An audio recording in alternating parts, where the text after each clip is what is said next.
Let me tell you the story about Weatherhill Pointe in Carrboro, North Carolina.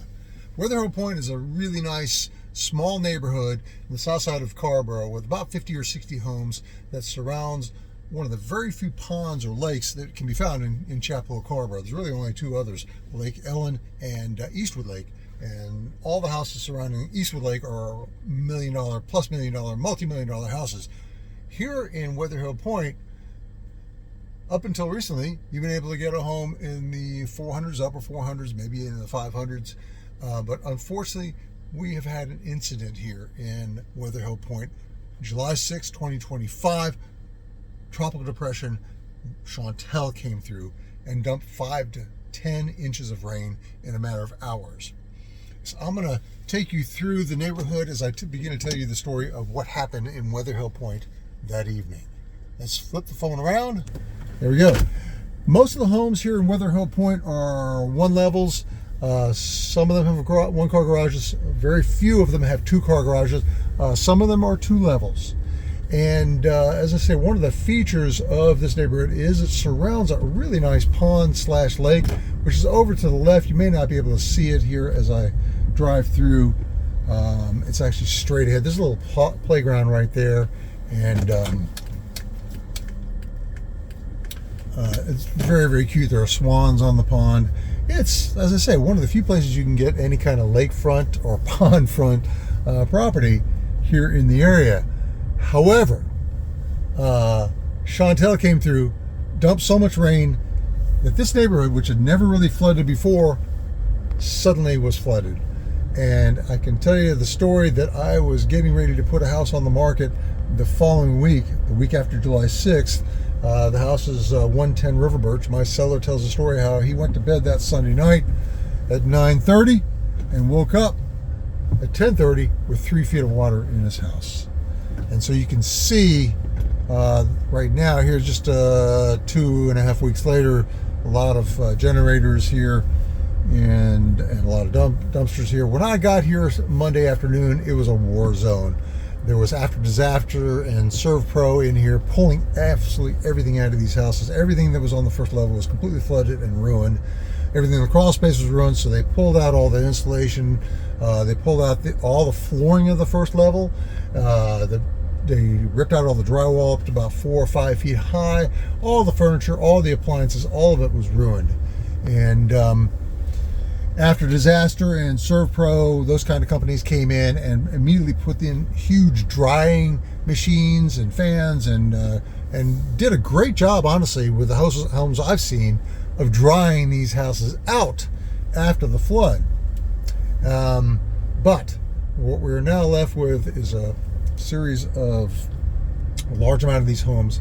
As I say, the first levels were completely flooded and ruined.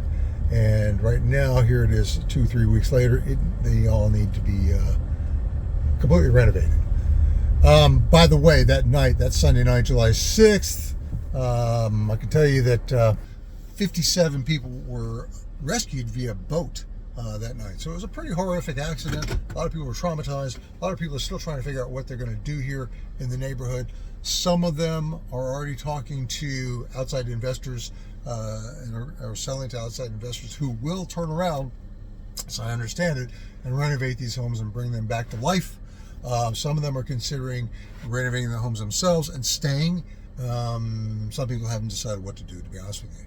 So Weatherhill Pointe is going to be a study in what happens to a neighborhood once it's been flooded. This has really never happened before here in Chapel Hill, Carrboro area, except for one other neighborhood, which is a neighborhood of condos over in Chapel Hill. That's Camelot Village, which is actually quite well known for flooding pretty much every year. It's right on Bowling Creek, and that's a neighborhood that arguably should literally be torn down because it floods pretty much every year, maybe sometimes twice a year. By the way, that neighborhood was also flooded by Chantal.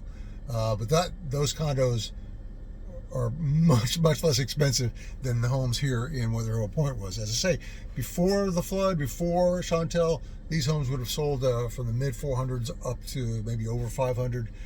Now it's going to be interesting to see what happens here in the next few years when people begin to try to sell these homes on the open market, what the prices are going to be like. Nobody can really tell until somebody tries to sell a house on the open market, or maybe one of these outside investors comes in and renovates a house and turns it around and puts it on the market. That will be, we won't probably see that happen for another 4 months, 6 months, 8 months or so. So that's the story of Weatherhill Pointe in Carrboro. Really a shame what happened with Tropical Depression Chantal. As I say, a lot of people were traumatized, and a lot of people are trying to figure out what to do. I personally, oh, by the way, the house that I was going to put on the market at 110 River Birch, that's home seller decided to sell right away to an outside investor, all cash, quick close. It closed within 2 weeks. They're happy. They got out of there. That house, we were getting ready to put that house on the market for $485. We ended up selling that house to an outside investor for $255. That's how much damage was caused. That's what happens when a neighborhood gets flooded. And by the way, at this point when I'm recording this video, I have 2 other houses that are under contract selling to an outside investor off market, and talking to a number of other people about doing the same thing. We'll see what happens with that. As I say, it's going to be interesting to see what happens here going forward with Weatherhill Pointe. My heart goes out to everybody here in the neighborhood. Everybody's been affected, and it's a real tragedy. By the way, the water came not from the pond, but actually from Morgan Creek, which runs behind the neighborhood here. And Morgan Creek is fed by University Lake. As I said, my seller, everything was fine at 9:30 p.m. and then by 10:30, 3 feet of water. So imagine all the water was coming down in the watershed into University Lake, and then overflowed the banks of the dam at University Lake into Morgan Creek, and just came downhill, downriver, and flooded the neighborhood. But the water receded within a matter of hours, but the damage had been done. And of course, going forward, everybody's going to know that all these homes here in the neighborhood have flooded in the past. So that's obviously, from now on, everybody here in the neighborhood's got to have flood insurance. By the way, a number of people did not have flood insurance here in the neighborhood, which is a double tragedy. So there you go. Keep an eye on Weatherhill Pointe. Let's see what happens in the future. I appreciate your time, and contact me when you've got questions. All right. Thank you much. Talk to you there.